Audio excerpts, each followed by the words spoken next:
If you're a podcast host, listen up, this one's for you. My name is Allie Jackson. I'm the host of Finding Mr. Height, a dating and relationship podcast that I've been doing for 4 years now, sharing my positive and practical approach to dating that's built on my own life experience. And I wanted to share another experience that I've had, my secret behind monetizing my show. It's called Red Circle, and I was just telling my colleague about how much I love their platform. With Red Circle, not only am I getting a seamless hosting experience, but I also love the support I receive in ad sales. It's not just typical ad sales either. It's targeted opportunities based on my show and my life. And the platform is super simple. You just set your preferences and Red Circle matches you with sponsors that align with your show. You can vet every opportunity and their platform gives you great analytics. More recently too, my Red Circle team has brought me opportunities outside of my podcast on social media to really augment the podcast partnerships, bring them full circle. I just can't recommend them enough. If you want to give it a try, go to redcircle.com to get your free trial. That's redcircle.com for a free trial.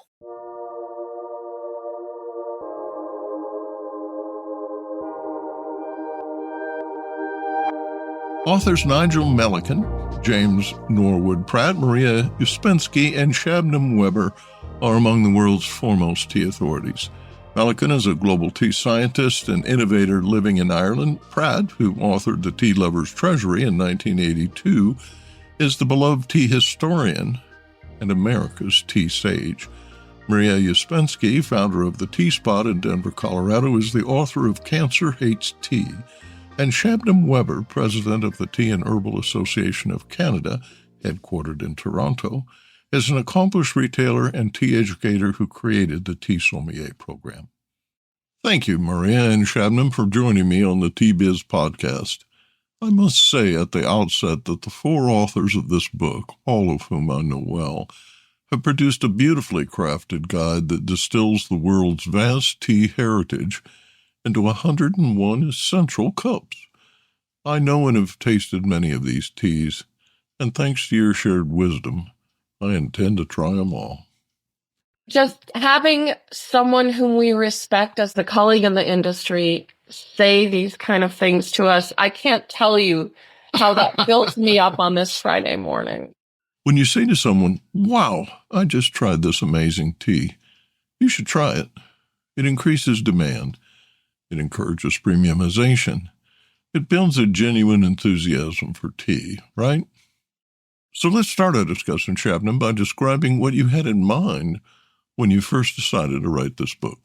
We've written a book that I think in our minds would appeal to those people that know tea already. But I think even more than that, what we had in mind was to appeal to people that perhaps are dabbling in tea, want to know more about tea, are exploring.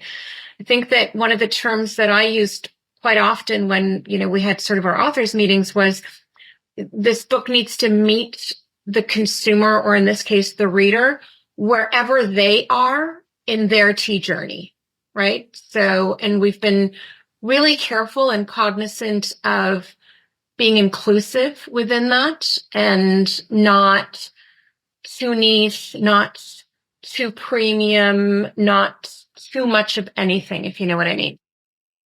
As Shabnam pointed out, this book really is for the tea curious, and then kind of secondarily, it's for the grandmother or best friend or teacher of the tea curious, right? So anyone who might be intrigued by tea, everyone knows a tea lover.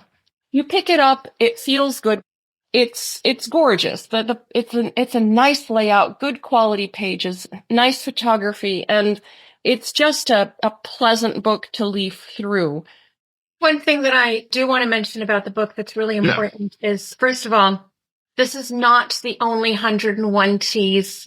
We're not excluding anybody. There are teas, I challenge people to actually sit down and narrow down their teas to 101. It's much harder than you think it is because there's so much you want to put in that actually doesn't end up in. The teas that are in this book are in no particular order, and that's another really important thing to mention. So what is labeled as number one doesn't mean that this is the number one tea for us in 101, etc. And that's the other thing that I really love about this book is that you can read the book from front cover to back cover. You can start from the back and go to the front. You can go in the middle and read chapter by chapter. Each chapter could actually be a standalone. So it's a, again, it can meet you wherever it is that you are. If blending teas or blended teas and flavored teas, if that's the only thing you're interested in, then you're going to find information here. One thing I loved about this book is the way it presents tasting notes. They're approachable. You don't get those over-the-top lines like subtle hints of anise or a whisper of sandalwood. Descriptions like that can lose people. Instead, you get these wonderfully human moments like Nigel Melican saying, "I drank British tea until I moved to Ireland. Now I drink berries." That one line tells you everything. And when he goes on to describe what makes Berry's gold blend so good, the brightness, briskness, and golden color of Rwandan tea balanced against the malty depth of Assam, you suddenly get it. You can taste it. That's what makes this book so powerful. It connects expert knowledge with real experience, and it brings tea down to earth in the best possible way. Those tasting notes being the most approachable, let's say, aspect of it. It's where our personalities get to come through. And it's very clear that we come from different angles. Right. And that which I hope then the reader would make the connection of, oh, that's fine. I may not have this heady image of this tea that this gentleman Norwood does, but I can relate to what Shabnam is saying about wanting to have this tea midway between breakfast and lunch or whatever. And that's the type of tidbits that we hope will get people interested enough to step out of, let's say, their normal repertoire and try something a little bit different. And the tasting notes was that we didn't always necessarily agree. So in some cases, one of us actually didn't like the tea, and that was included. And I think that was important as well. World-famous Syrahs are mentioned, but the book does not dwell on the most expensive, most lauded teas. Best is a very subjective word, and that is not something we wanted to touch at all because, what your idea of best is may be very different than my idea of best, etc. So, I think that what we all in the tea world, what we all love about tea is how nuanced it is and how different a black tea from 5 different regions is going to be.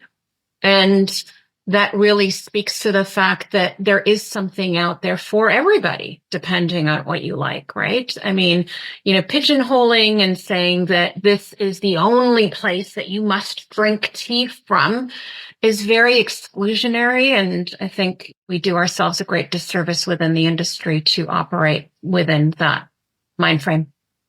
The way that I look at it is, of course, terroir feeds into how a plant is going to grow in a particular place. And you certainly can't get a tea leaf to taste one that's grown in Colorado the same way as it would in Japan, right? As an extreme. However, I view global origins perhaps more as a reflection of cultural tastes. So, for instance, Chinese green teas have a very, very different taste profile than Japanese green teas. And those two evolved based on cultural taste preferences. I'm not an expert taster, and I can't tell you which side of the mountain this tea came from, whether it was the leeward or the windward, or whether it was the north end of the province or the south. To me, it's those more marked differences in styles of tea that then influence what the origin is growing based on people's palates in those regions. And to me, that's the most fascinating thing about tea, are really the cultural elements that shaped each tea from each region, from each village, from each origin. There's a lot of conversation about how we need to bring new people to tea. Was there thought given to how to make the book appealing to young tea drinkers, old tea drinkers, and new tea drinkers? Maria will tell you that I kept saying we need to think about who our audience is, right? I want to see this book on my neighbor's bookshelf Yeah. I would love it if it's on the bookshelf of people within this industry and within this world of tea. That's great. But I think the bigger success for us is that this book is on the guy across the street who is not a tea drinker or wasn't a tea drinker. That to me is where I want to see this. But Absolutely, Shabnam. That's brilliantly said, and that is the goal. It is not going to sit on a tea person's shelf, or it could. It doesn't need to.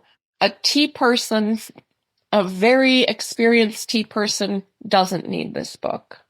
However, anyone outside of that rarefied top of the pyramid does need this book and will enjoy this book. And this is the book that's going to open the world of tea to those who aren't reading any of those tea industry books. This is truly a tea and coffee book for the coffee table. No pun intended.